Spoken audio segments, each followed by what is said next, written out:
Well, posted a video about gas and the whole internet after me because I am saying things that their grandmother said from they were children, and clearly their grandmother know more than me and the whole of science. So guess what?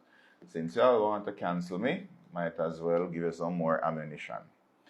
Gas cannot go in your head when you feel hungry after a while and your head start to hurt you. That is simply because the blood sugar levels are low and your brain usually uses blood sugar. So if it falls low, then you might get a headache, and that's a hunger headache. It has nothing to do with gas. Detox teas do not work.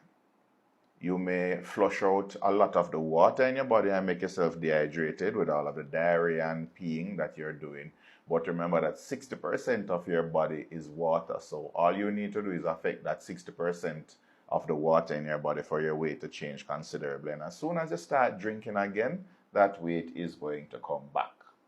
Your low carb diet as well that you are raving about, where you lose how much pounds in a week and 2 weeks when you cut out carbs completely. The majority of that weight is because carbs stay in your muscles and in your liver and they pull water right there. So whenever you cut down on the carbs and you cut the carbs that are stored in your muscles and in your liver, you're also going to cut down on the amount of water retention in your body, and that is what is accounting for the majority of your weight loss. Not because this diet is better than any other one.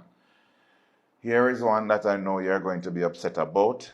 Piles or hemorrhoids are not caused by sitting on cold concrete. They are caused by straining because you're sitting on the toilet too long with your phone, pregnancy, and long-term constipation. So again, you can discuss that with your grandmother.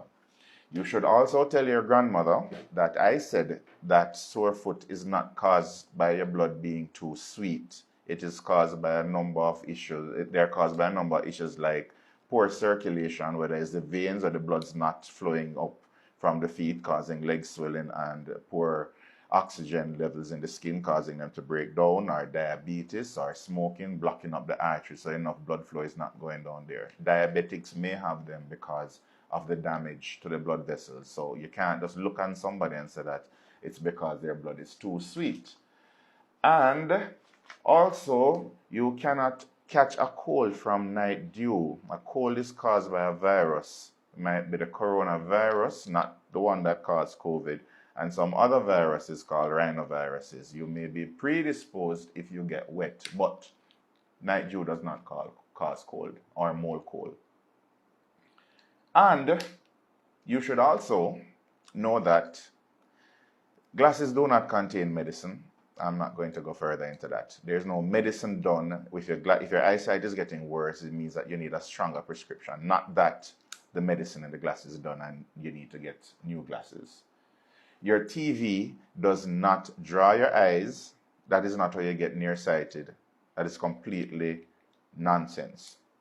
And my favorite, hot and cold does not make your blood clot up. When you're hot and you go and drink cold water or you take a cold shower, that is not what causes blood clots. Blood clots are caused by several conditions that make your blood cells stickier. It can be from smoking. It can be long flights, lying in bed long after surgery, pregnancy, something like fibroids pressing on the uterus, causing the blood not to flow properly and it stays in the legs. That is where blood clots come from. And then if it travels up to your heart and your lungs, that is when they run into problem. Not because of hot and cold. So, if you and your granny want to come for me, I am right here waiting.